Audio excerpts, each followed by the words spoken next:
പൃഥ്വിരാജിന്റെ സംവിധാനത്തിൽ പുറത്തിറങ്ങിയ ദ കംപ്ലീറ്റ് ആക്ടർ മോഹൻലാലിന്റെ ഏറ്റവും പുതിയ സിനിമയാണ് എമ്പുരാൻ. ലൂസിഫർ എന്ന സിനിമയിൽ നമ്മൾ എന്താണോ കണ്ടു നിർത്തിയത് അതിന്റെയൊക്കെ കണ്ടിന്യൂവേഷൻ ആണ് എമ്പുരാൻ. ലാലേട്ടനിൽ നിന്ന് നമ്മൾ എന്താണോ പ്രതീക്ഷിക്കുന്നത്, ലാലേട്ടനെ എങ്ങനെയാണോ നമ്മൾ കാണാൻ ആഗ്രഹിക്കുന്നത്, നമ്മുടെ ആ ആഗ്രഹത്തെ പൃഥ്വിരാജിന് ഈ സിനിമയിലൂടെ നിറവേറ്റാൻ സാധിക്കുന്നുണ്ട്. ഈ സിനിമയിലെ പാട്ടുകളും ബാക്ക്ഗ്രൗണ്ട് മ്യൂസിക്കുകളും അതിഗംഭീരമായിരുന്നു. ദീപക് ദേവ് ആണ് എമ്പുരാന്റെ മ്യൂസിക് ഒക്കെ ചെയ്തിരിക്കുന്നത്. കടവുളെ പോലെ എന്ന സോങ്ങിന്റെ മറ്റൊരു വേർഷൻ അല്ലെങ്കിൽ ആ സോങ്ങിന്റെ ഒരു എക്സ്റ്റൻഡഡ് വേർഷൻ ഈ സിനിമയിൽ നമുക്ക് കാണുവാൻ സാധിക്കും.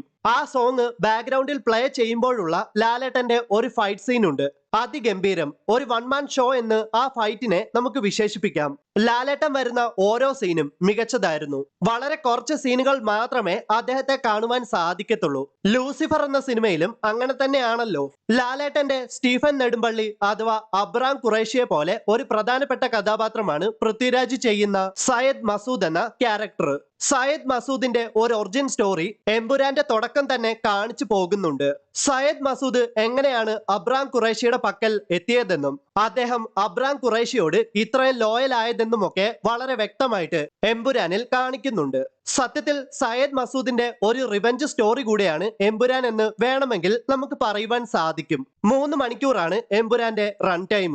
3 മണിക്കൂർ ഉണ്ടെങ്കിലും വലിയ ലാഗോ വലിച്ചു നീട്ടലോ ഒന്നും തന്നെ എനിക്ക് തോന്നിയില്ല. പ്രഡിക്റ്റബിൾ ആയിട്ടുള്ള പല മൊമെന്റ്സും ഇതിലുണ്ടായിരുന്നു. ഈ വർഷത്തെ ഏറ്റവും വലിയ ഹൈപ്പുള്ള മൂവിയാണ് എമ്പുരാൻ. ഒരു എബോവ് ആവറേജ് അനുഭവമാണ് എമ്പുരാൻ കണ്ടപ്പോൾ എനിക്ക് തോന്നിയത്. ഒരുപാട് ഹൈപ്പ് വെച്ച് എമ്പുരാൻ കാണാൻ പോയാൽ ചിലപ്പോൾ നിങ്ങൾക്ക് അത്ര ഇഷ്ടപ്പെട്ടെന്ന് വരത്തില്ല.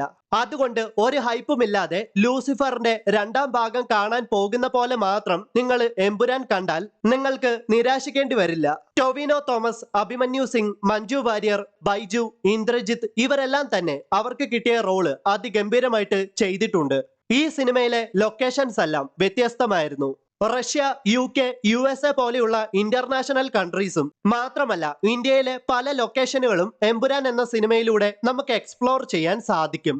ലൂസിഫർ എന്ന സിനിമയുടെ 3ാം ഭാഗം വരാൻ പോവുകയാണ്. എമ്പുരാനിൽ സയ്യദ് മസൂദിന്റെ ഒറിജിൻ സ്റ്റോറി കാണിച്ച പോലെ ലൂസിഫർ 3യില് അബ്രാം ഖുറേഷിയുടെ ഒറിജിൻ സ്റ്റോറിയാണ് എക്സ്പ്ലോർ ചെയ്യാൻ പോകുന്നത്. സോ ഗൈസ്, എമ്പുരാൻ എന്ന സിനിമ നിങ്ങൾ കണ്ടോ? കണ്ടെങ്കിൽ തീർച്ചയായിട്ടും ഈ സിനിമയെ പറ്റിയുള്ള നിങ്ങളുടെ അഭിപ്രായങ്ങൾ വീഡിയോയുടെ താഴെ മറക്കാതെ ഒന്ന് കമന്റ് ചെയ്യുക. വീഡിയോ ഇഷ്ടമായാൽ തീർച്ചയായിട്ടും ലൈക്ക് ചെയ്യുക, മറ്റുള്ള ഫ്രണ്ട്സിനും ഷെയർ ചെയ്യുക.